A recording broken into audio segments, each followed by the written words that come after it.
In this last example of finding slopes of tangents to polar curves, we're going to find those slopes at 3 different locations on the curve.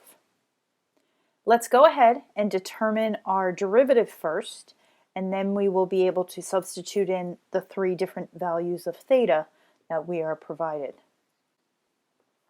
Recall our formula for determining the derivative of a polar curve.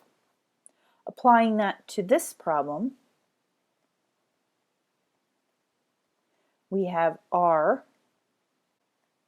times cosine of theta plus, now we need dr d theta, which is simply going to be 3 cosine theta in this case.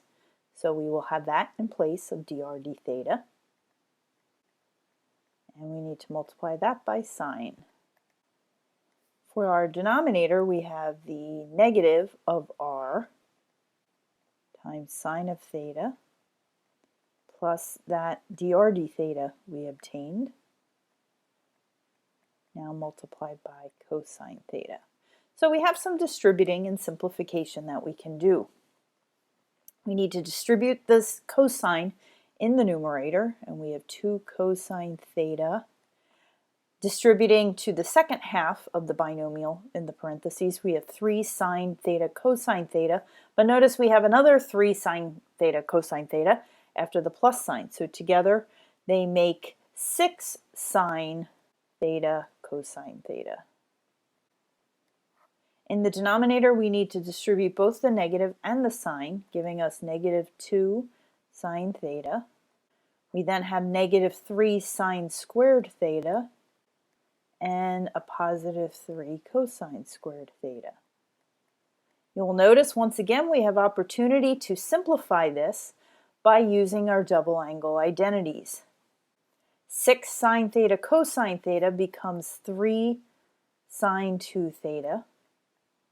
Remember, the identity states that sine of 2 theta is equal to 2 times sine of theta cosine theta. Then in the denominator, we have negative 2 sine theta.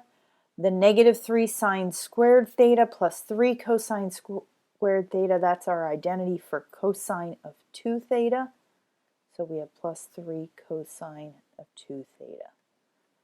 And it's into that derivative that we will substitute the 3 values of theta that we were given. The first derivative we're asked to find is when theta is equal to pi over 2. So we have 2 times the cosine of pi over 2, which is 0, plus 3 times, now this is where we need to multiply pi over 2 by 2, so we have sine of pi, which is 0. So it's looking so far, this might be equal to 0. Well, let's check the denominator, make sure we don't get 0 there. Sine of pi over 2 is going to be 1 plus 3 times, and now we need cosine of 2 times the angle, so that becomes cosine of pi, which is negative 1. So at least we don't have 0 in the denominator, so we have 0 for that slope. So it looks like at the point on the curve, on the polar curve, at which theta is equal to pi over 2, we should have a horizontal tangent line. So we'll confirm that graphically when we're done these 3. The next one is 3 pi over 2. So we have 2 times the cosine of 3 pi over 2, which is 0, plus 3 times, once again we need to multiply the angle by 2, so we're doing sine of 3 pi, which is 0. Looking so far, we might be getting 0 again. In the denominator, we have negative 2 times the sine of 3 pi over 2, which is going to be a negative 1. Once again, we need to multiply that angle by 2, so we're doing cosine of 3 pi, which is going to be over on the left side of the circle, so therefore that cosine value is negative 1. So once again, we have another location at which we have a horizontal tangent line. Last one we're going to look at is when theta is equal to pi. So we have 2 times cosine of pi is going to be negative 1, plus 3 times, we need to multiply pi by 2. Sine of 2 pi is going to be 0. In the denominator, we have negative 2 times the sine of pi. once again is 0, plus 3 times multiplying the angle by 2. We're doing cosine of 2 pi, which is 1. So in the end, we get a negative 2/3 for our slope there. So let's go ahead and confirm these all graphically. Under r equals, let's go ahead and enter our equation, 2 plus 3 sine theta.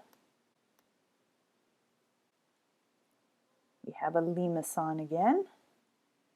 If we do second trace, we'll check out our dy dx values. The first one was pi over 2.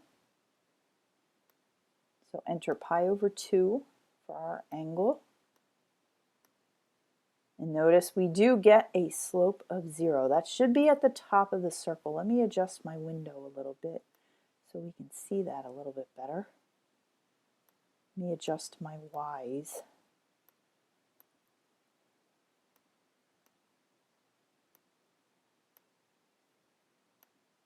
There we go. And you can see at the top there, we do have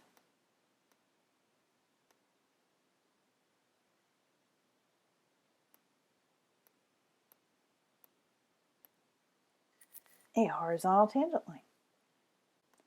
Let's go ahead and determine the slope at 3 pi over 2. So running dy dx once again. Let's enter 3 pi over 2 for our angle. And notice that's at the top of the little loop inside the limacon, and that also has a slope of 0. Running the dy dx function one more time, let's check out the slope when our angle was pi.